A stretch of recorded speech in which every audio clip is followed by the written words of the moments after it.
আমার স্ট্রিট নদী ঘুরবে নাকি? চলো একটু আমার স্ট্রিট নদী ঘুরে আসি। তোমরা দেখতেই পাচ্ছ বিগত কিছুদিন ধরে কিরকম অঝরে বৃষ্টি হয়ে চলেছে রোজ।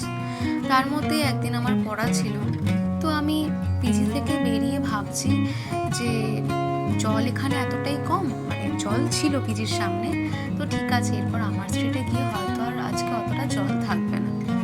কিন্তু আমি যে পুরো ভুল ভাবনা করেছি তার প্রমাণ তোমরা সাক্ষী থাকলে। এটা কিন্তু ট্রেলার ছিল, असली पिक्चर तो इधर है मेरे दोस्त। আমার স্ট্রিট আমার ভুল ভাবনা তো ভেঙেছে, তারপর একটু একটু করে আমাকে আরো জলের মধ্যে নিয়ে গেছে। মানে লিটারালি এক হাঁটু জল হয়ে গেছিল। হাঁটা শুরু করেছিলাম যখন, তারপর থেকে এক হাঁটু জল। কিন্তু ওই যে টুইস্ট, ঠিক ঠিক মারোহারি হসপিটালটা, তার সামনে থেকে কোনো জল নেই।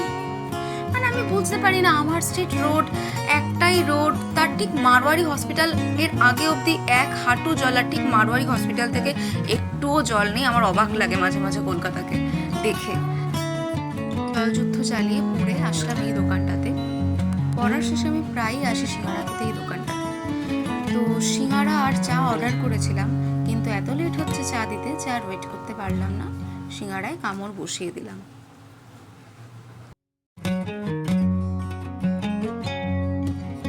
এই পরিমাণ ওয়েট চায়ের জন্য করতে হবে, তাহলে বাকিদের জন্য কি করতে হবে? ফাইনালি চা আমার যে ধৈর্যের টেস্টটা নিচ্ছিল সেই টেস্টটাতে আমি পাস করে গেছি, যার জন্য চা আমার সামনে এসে হাজির। আর ওই আধ খাওয়া সিঙ্গারাটা ওটা দিয়ে চাটা খেতে কিন্তু বেশ ভালোই লাগলো। তো দেখা হচ্ছে আবার নেক্সট ব্লগে, ততক্ষণ পর্যন্ত স্টে টিউনড।